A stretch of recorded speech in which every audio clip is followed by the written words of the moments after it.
Welcome to Musings of an Extrovert. My name is Darvin Muentes. I am your host, and today I have a very special guest. Before we get to Brian, we are going to just talk about a couple things. So if you have been listening for a while, you know that I have a Patreon, you know that I have a website, you know that I've been just trying to promote the podcast in any way that I can and promote my business. So I just like for you to take a moment. Please go over to the Patreon.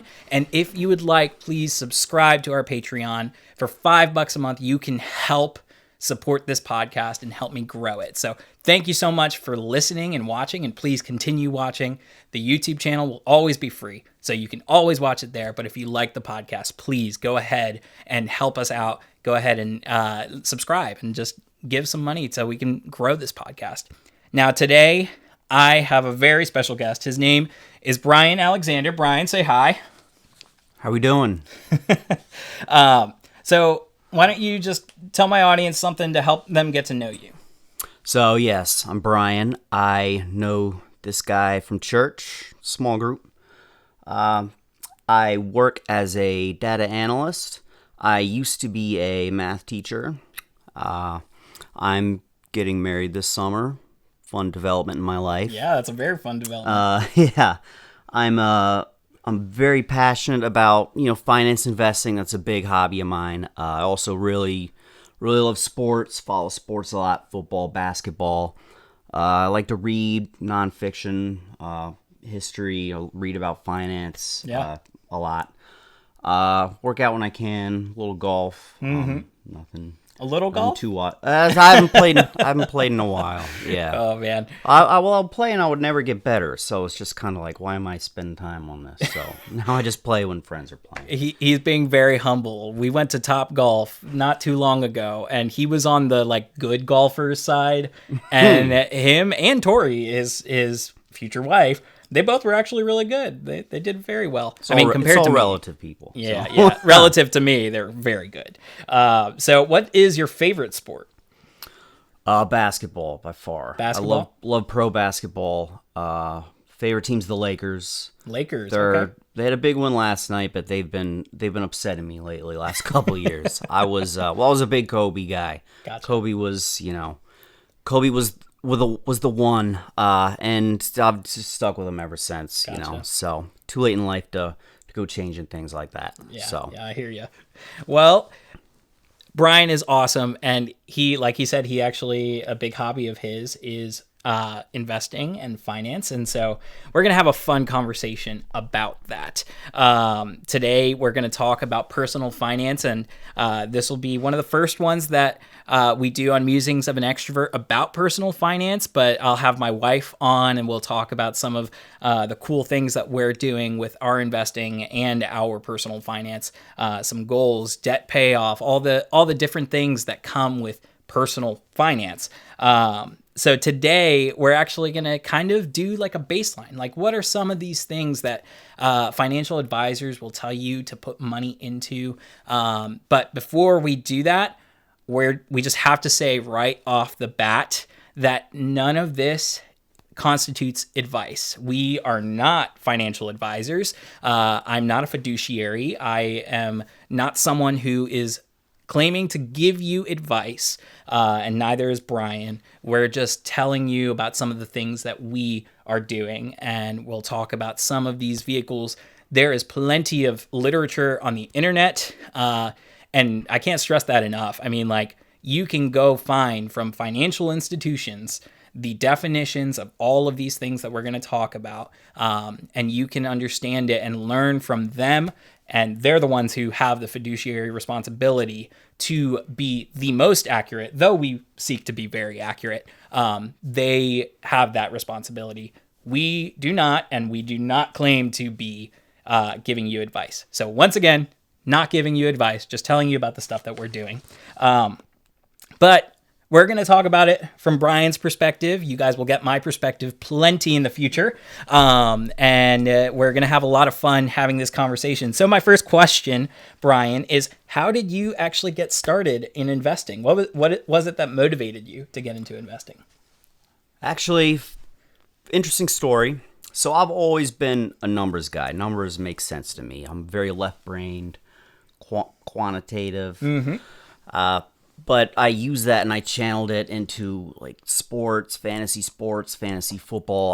I spent too much time in my 20s focused on that. And so once me and my father, we took a father-son trip to Alaska. We're in an RV driving around Alaska, just looking at the most beautiful scenery you can see, looking at glaciers, huge mountains. And I'm like, Dad, I don't know what I should do for my fantasy football draft this year. I've got all these auction dollars and I get to keep this one player. I don't know if I should spend this much money on running backs, this much on receivers, or do what? And my dad had actually told me this before, but for some reason it resonated. He's like, Brian, if you took all the energy you spent on fantasy football and use it in finance, investing, if you use like 10% of it, you would be, if you just focused it on something more useful, practical, you'd be retired by now.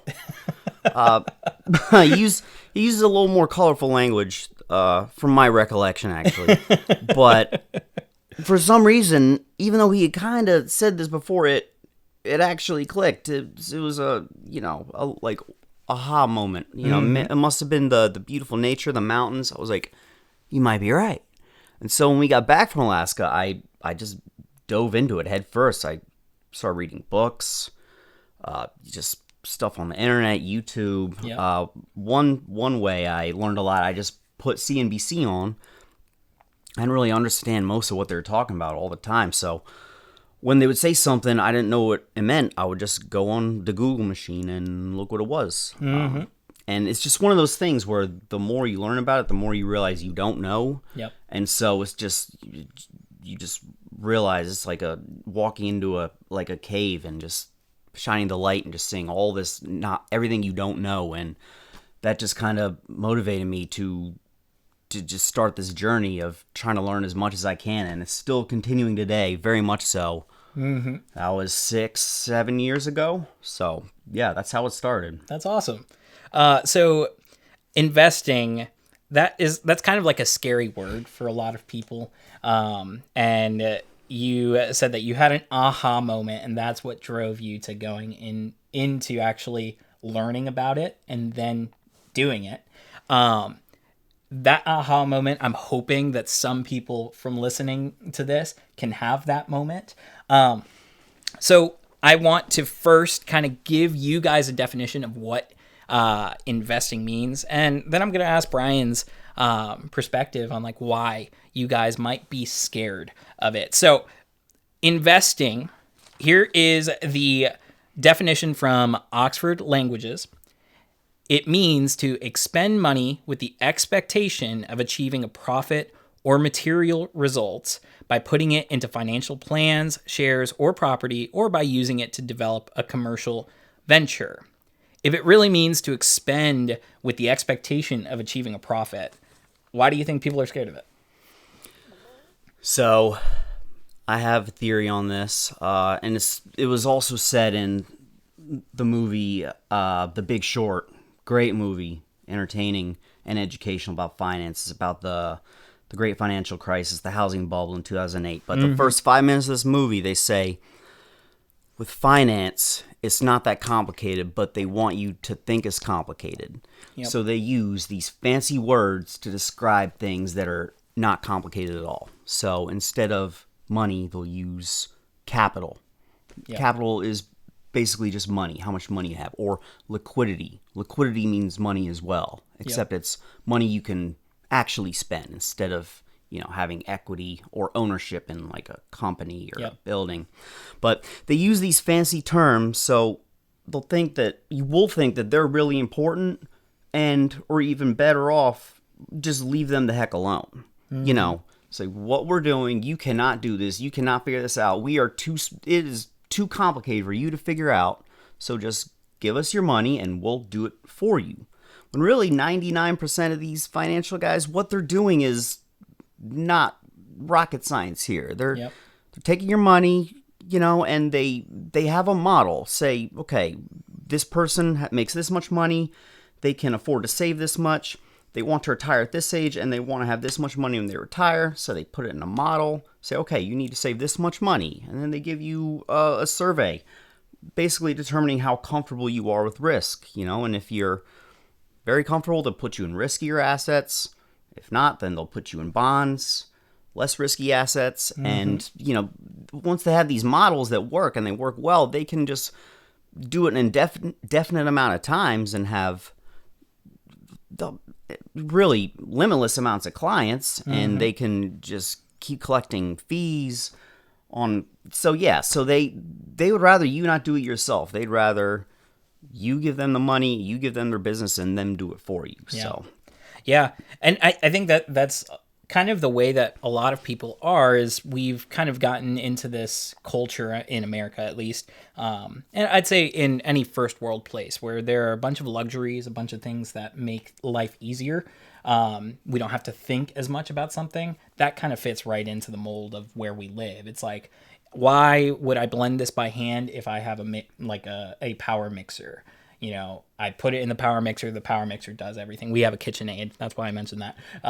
But like, why would I do this by myself if I can just give it to someone else? And I think that there are real reasons why you should do it yourself with the counsel of others, not just by yourself. But we live in a world that, oh, well, it's so hard to understand, so I might as well just give it to someone who I think understands it and let them do what they're going to do with it. And so that's a really great point. I think that is a real reason why people are scared of it. Now, you did mention that there are a couple things that the financial guys will put it in. There's a bunch of words that people don't understand, and that's going to be a big portion of this particular episode. We're actually going to try to help you understand what some of these vehicles, some of the terms are that are used within the financial world. So some of those are going to be things like the 401k, the 403b, the IRA, Roth, and what the heck is Roth? Why is it named Roth? We probably won't go too far into that. It's named after a dude, and was his last name or his first name? It was his last name. I don't know. His last name Probably is Roth. his last name. But it was legislation that went into place a while ago. And then we're going to talk about real estate, HSAs, just a couple of these things that are thrown around, help you understand what they are. And then you can go onto the internet and go find more information on all of this stuff to verify what we're saying. But let's start out with the 401k and the 403b. Brian, what the heck is a 401k and a 403b? So I never heard of 403b before, so I had to do a little research before this, but they're essentially the same thing. 401ks are offered by for-profit employers. 403bs are offered by nonprofits, such as if you work for a church or a school. And basically what it is you can take a portion of your salary and you can put it into a fund, some sort of a retirement investment tool, and it's tax free. So if you make $100, you would have to pay taxes on your $100, right? Or you could take, $5 of those $100 and put it in your IRA, or not an IRA, your 401k. They're all funds. Yeah. So you put it in that, and you don't have to pay taxes on those $5. You only have to pay taxes on the $95. And your employer, as a benefit to signing on with them, they can match some of that money. So most employers, they'll do some sort of a match. Mine is, so if I save like 5%, they will match 3%. So if I put 5% of my salary into my 401k, then they will take 3% of that, so 60% of it, and they'll give it to me for free. Mm-hmm. So if you're not doing your employee match, you're basically throwing away free money. Yeah. And a lot of people don't know about that, and they don't do that, and they say it's too risky. I don't know about that, and they don't do it, and it's literally free money you're turning down. Yeah. But the catch with that, they do this. They don't make you pay taxes so that you will be less of a burden on society when you're older. It's to incentivize you to plan for retirement. Mm-hmm. So when you put money in your 401k and not pay taxes on it, you're not allowed to touch it, withdraw on it until you're 60, 50, yeah, the some age, older than I am now. So, well, you actually can if you have hardship, but you have to pay a penalty. Yep. So, that's the deal with those. Yeah. Yeah. So the 401k and the 403b, those are offered through an employer. Then there's something called an IRA. And all of these three that we just mentioned, they can potentially have a Roth component, which we'll go into after I discuss what the IRA is.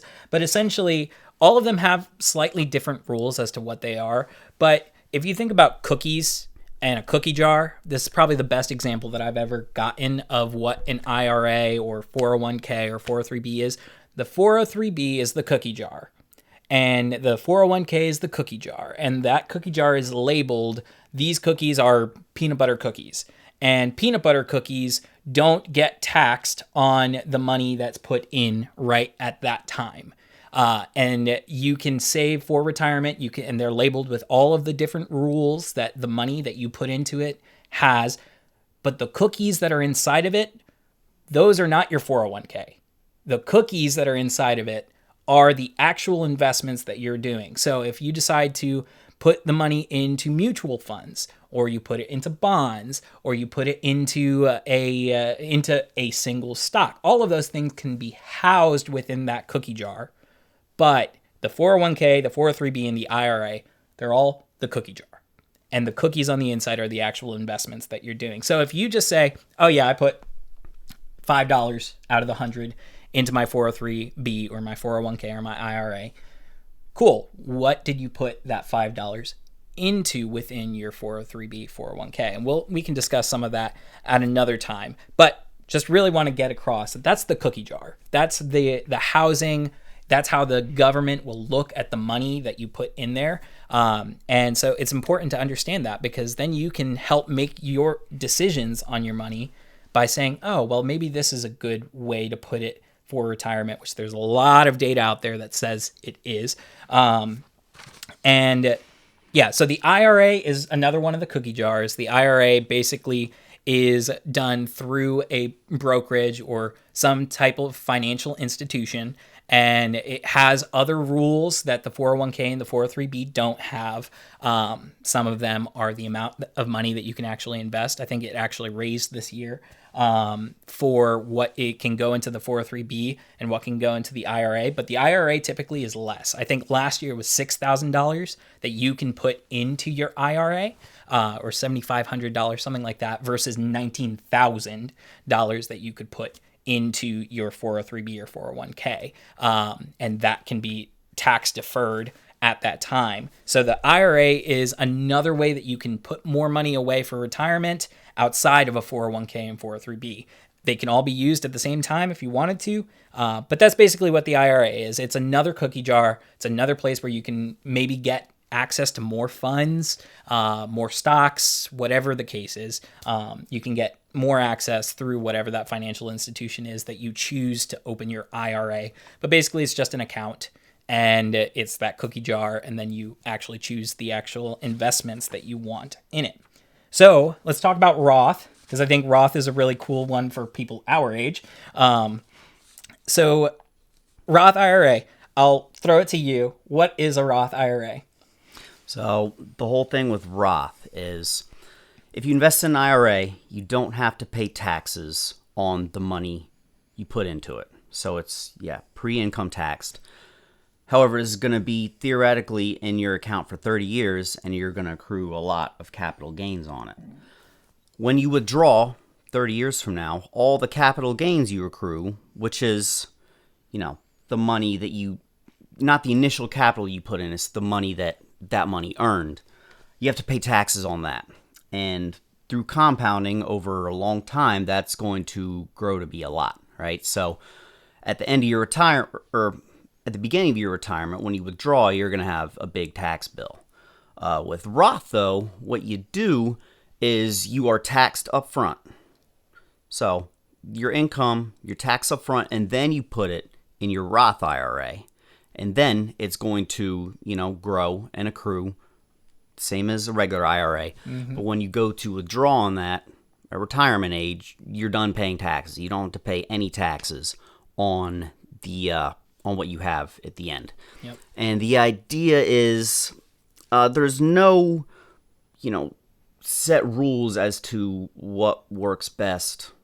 There's a lot of variables at play. Yep. But the idea is for most people my age, they think about it this way. You are going to be making more money when you're in retirement age, and you're going to be in a higher tax bracket. So I've heard a lot of people, smart people, say you want to go ahead and pay the taxes now, and then when you're making more money in a higher tax bracket, you won't have to deal with it. So just go ahead and do it now. That's what my father said, and a lot of other smart people have said it that way. So that's what I do with my employee fund. I do Roth. Yeah. I love the Roth option too. I won't add too much to that other than, it's tax-free on all the gains, tax-free on basically everything once retirement comes. But you pay the taxes now. So that $100, you're paying the taxes on $100, not just the 95. And then you're deciding, okay, out of the 9 or whatever amount that I have left, let's say you paid 18%. That means you gave $18 to the government. Now you have $88 left to use for all of whatever expenses you have. And you're deciding to take a portion of your $88 and put it away in a Roth investment. And the Roth is, again, the cookie jar, that IRA, 401k, 403b, all of them can be Roth options as well. You put it into that cookie jar and you decide to put it into an investment in there. And whatever it grows to, if it grows to from, I don't know, you put $12 in there and it grows to, this is a crazy, outrageous number. It's just to illustrate the point. If it grows to $120 in those 30 years, then you now don't pay any taxes on the 120 when you pull it out in retirement. Now, you won't be pulling out all of your Roth IRA or all of your 401k in retirement unless you've decided to make that a part of your plan. I don't know what you've made a part of your plan, but most retirement people just pull out a certain amount out of their Roth IRA, their 401k, all of those things in retirement. So you won't be paying all of the taxes on all the things you did come retirement. You'll only be paying the taxes on what you've pulled out, if you have to pay taxes in the case of 401k, IRA, or 403b, and they're not Roth. So, Brian, real estate. What is real estate as an investment? And then maybe kind of get us a little bit of a differentiator between real estate as your primary and then your investment real estate. All of them can be seen as an investment, but one of them has a little more weight because it's the place that you're actually going to be living in. Well, yeah, you got to live somewhere, so it's better off to own, because paying rent, you're just giving money to someone and you never really see it again. But with a mortgage, you're accruing equity, and when you're done with the mortgage, you own that home and it's an asset, and you can, ideally, it's gone up in value, and you can sell it, or you can rent it out, or you can give it to your kids, so primary real estate is what you live in, and then there's investment real estate, and this is what people who have a lot of money, they start to do. It's what you think it is. You buy houses, or if you have a lot of money, you can buy apartment complexes, big duplexes with like 8 units in them. So you buy those, and then you rent them out, and then the people, they pay rent, and you just collect the rent, and you take the rent, you pay your mortgage with it, and it's a way to amass equity in a strong asset. The real big advantage to real estate, though, is it's a way of using leverage. So if you buy a property for $1 million, you'll typically have to put 20% down, so you're using 5-to-1 leverage, right? And ideally, the money you get from renting it out, you can just take that and cover the expenses for your loan, and then, once the loan's paid off, you have the entire asset, you have the entire building, and you can keep renting it out, and it's just going to keep generating cash flow. So people who have amassed, generational wealth, it's very commonly through real estate, and it's one of those things. Just once you have enough real estate, you kind of reach a critical mass where you don't really have to work anymore. You can just live off of off the income stream that it has. And once you have, so much of it, you can just keep buying more and more buildings, and it just grows and grows and grows. So Yeah. so it's a lot of people who have gained a lot of wealth. They've done it through that vehicle. Yeah. It's very it works well that way. Yeah. So real estate, it again, to kind of just get across the main, what is the difference? So your primary residence is going to be the one that you've invested in for you to live in. And then your investment real estate is going to be for that purpose. It's to generate income so you can actually create wealth. The method by which you do that is, he explained one method of getting your mortgage, but essentially it's the rent is going to be the income generated from it, as well as the actual value of that house going up. Those are the two things that are helping you create wealth through that particular vehicle. And yeah, people who are very wealthy, they buy these properties. A lot of the really, really wealthy people you have the Grant Cardones of the world who are taking out, millions of dollars in loans. You have the Dave Ramseys of the world that are doing everything, no mortgage at all. But what they are all doing is they are using rent, and they're using the actual value of that property going up to amass the wealth that they're amassing. So that's real estate in a nutshell. HSAs, we're going to tag on this one real quick. So an HSA is another cookie jar. It is basically just another cookie jar, but this one has some cool benefits to it. I love the HSA personally. I invest in an HSA, and praise the Lord that I am. There's been some medical expenses that have come up recently that I've been able to use our HSA, and we've had money set aside for our medical expenses, and the money that we're putting in is not being taxed. The money that we're taking out for those medical expenses are not being taxed. So it is a really cool investment vehicle. Brian, do you have anything you'd like to say about the HSA? Not really. It's essentially a 401k and Roth combined in one, in the sense that you don't have to pay taxes at all as long as you use it on medical expenses, right? Yeah. And then once you get to retirement, you can actually use it for non-medical expenses. Okay, I believe it will be taxed as normal income at that point. That's where it becomes kind of like your 401k. So it's pretty cool investment vehicle. But as long as if it's being used for just medical expenses, you will never pay a dime on taxes on any of the transactions. So that's 3 different transactions that most people have that won't actually be taxed. And that's the money you're putting in, the money you're pulling out for medical expenses, and the gains on all of the investments that you put in that HSA. So it's really cool investment vehicle. Look it up and see if that can fit into your financial plan. And then savings accounts. So savings accounts, I'm just going to ask, what do you think personally savings accounts are good for? Not a lot. I mean, it's for people who are just completely risk averse and are scared to invest in anything because they cannot stand the idea of losing any money ever. But you don't really get any return. I looked this up. The national average for a savings account is a 0.26% yield. Yep. So if you invest $100 in a savings account, you're going to get 26 cents return on that after 1 year. Yep. So it's a way of just keeping your money under a mattress, essentially. It's not even really protecting against inflation anymore. Yeah. So, I'm not a fan personally. Do you use it for anything? No. I personally use a savings account for my emergency fund.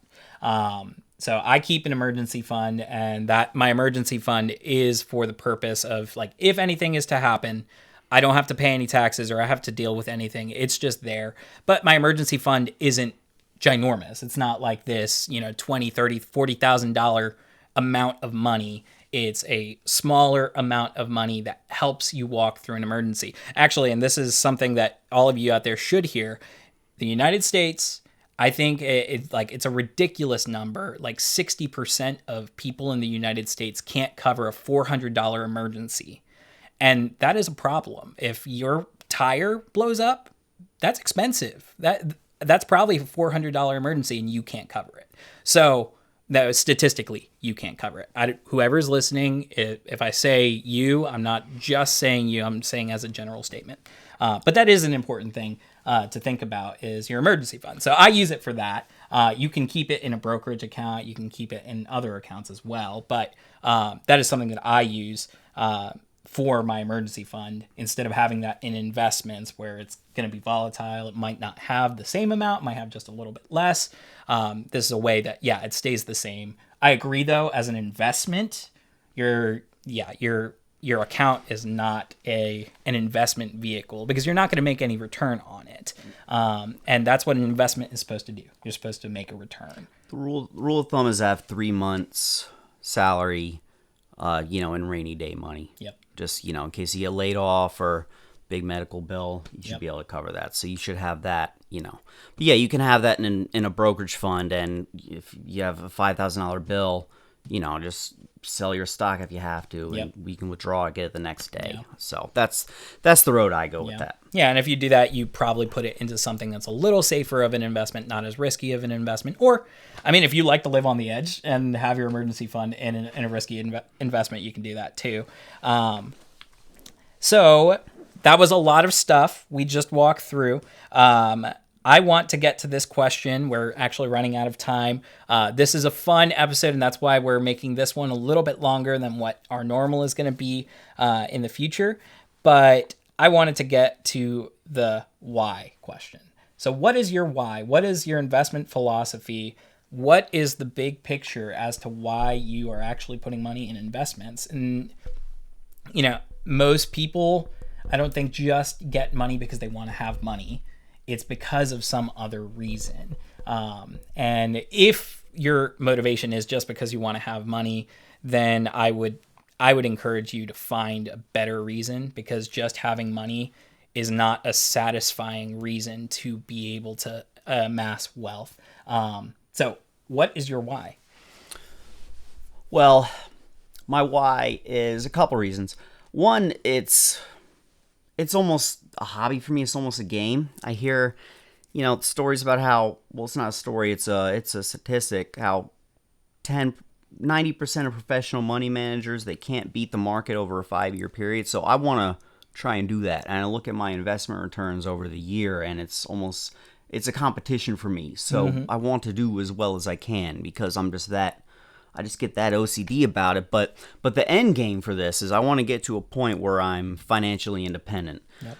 And that's where everyone should really want to get to. That should be the end game for everybody. Meaning financially independent is where you get to a situation where you have amassed enough capital that where the income that this capital returns every year is, enough for you to live on, pay all your bills, do what you want, travel where you want to go, without having to work. So yeah, everyone has different expenses, bills they need. So this is a different number for everybody, but yeah, that's the end game. And that's really retirement. You want to get to a point where you have enough money where the passive income is, and you're set. You can do what you really want to do instead of, going to work every day. Yeah. So yeah, and that financial independence, it doesn't look like just, I don't want to work. It's, you have the choice. It's your choice now. You can say, oh yeah, I want to work at the market just because I want to be around people, but not because I need to make that money to actually eat this weekend. You have that money in your investments and throughout all the different things that you've done, the wealth that you've amassed, and it's making you enough that you can live on it. So that's a really great reason, is financial independence. And, I think most whys could probably fit into that umbrella of, I want to get to financial independence because I want to travel more. Well, if you want to travel more, then you can't be, locked into a job where you only get 2 weeks of vacation, or 3 weeks of vacation. You want to go travel for 3 months? Well, if your investments are making enough cash, then you can go do that. So that is a really important reason. Now, I have a final question for you. This one's a fun question because you mentioned it at the beginning. You are getting married soon, and that's super exciting. When are you getting married? June. In June? June, yes. That's such an exciting time. It's probably going to be really hot. Yeah, outside too. Yeah. Are you going to be wearing a full suit? That's the plan. Well, I don't know which one yet. I haven't Gotcha. picked it out yet, but that's the plan. Gotcha. Where have you looked for your suits so far? Went to the mall, everywhere in the mall, but it turns out my suit is going to be more summer color. Summer, they won't release it until the summer time comes Yeah. out, so it'll be February, March before I can actually get one. So Gotcha. I'll put it off for a little while. I gotcha. Well, here's a fun question. I asked this because I have had many conversations with my wife before we got married. We really I wanted to make sure with her that we were on the same page about how we were going to handle our finances when we got married, and when we combined everything. And so I wanted to ask you, and I'll probably ask this about some other people when we have any more of these financial conversations. Have you and your future wife talked about money and talked about finances and how you guys want to handle your finances when you're married? Oh yeah, yes, a lot. It's been mostly me talking because my other half, she has much less interest in this subject as I do. But no, what we're really looking forward to living in the same house and having only one housing expense. They say the rule of thumb is that out of your take-home income, like basically a third of it should go to your mortgage or rent or whatever.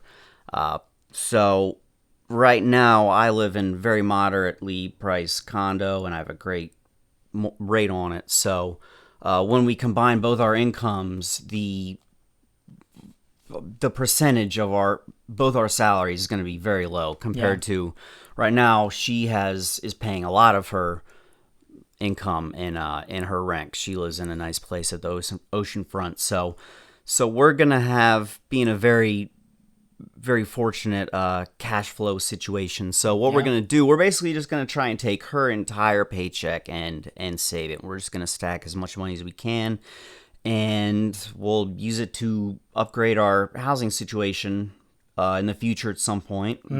There's been talk about when that'll be in terms of how many years. I'd like to do it a little bit later. I like to save money for longer. And she's like, "Oh, we can't have kids here. Like, I don't want this bedroom to be a nursery."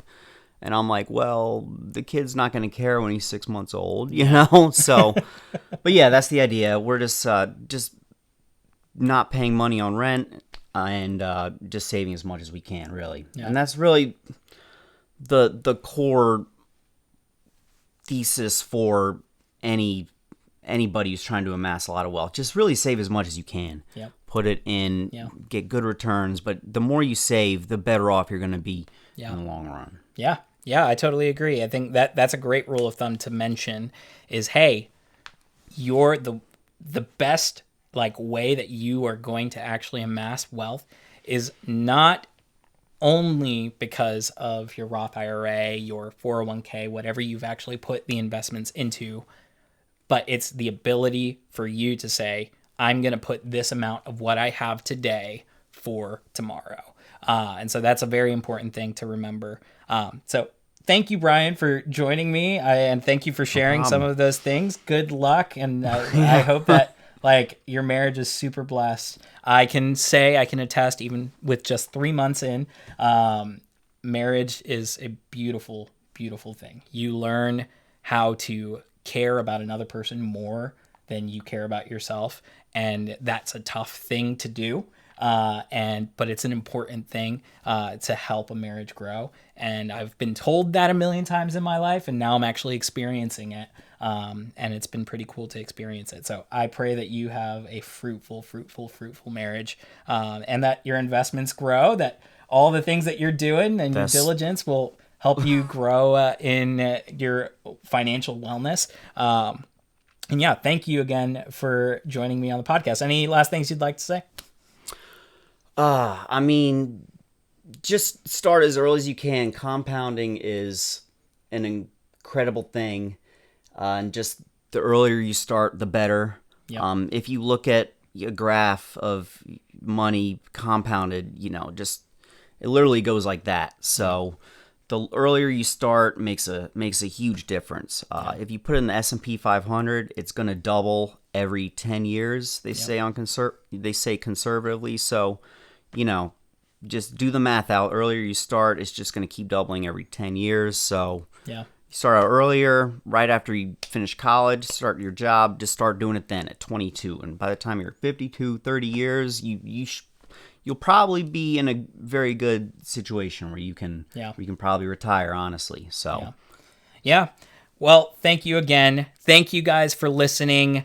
My name is Darvin Muentes. This was Brian Alexander. We've been your host for this podcast.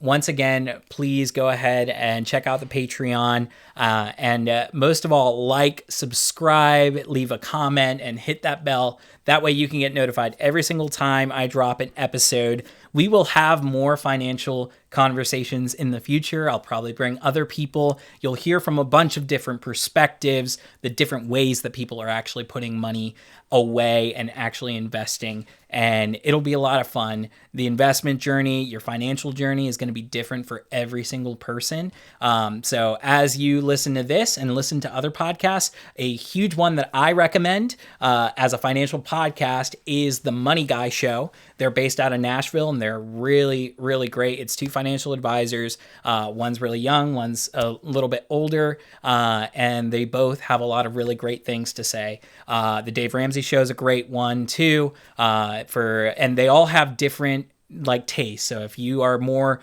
debt averse and you don't like debt, Dave Ramsey is a great person to go to. If you are okay with debt and you're able to go, the Money Guy Show is great. If you are on the extreme end of it, the Cardones of the world are going to be really great people to listen to. But like he said, start early and just join us on this financial journey as we talk about it. We're going to have a lot of fun. So thank you for joining us today. I hope you have a wonderful day.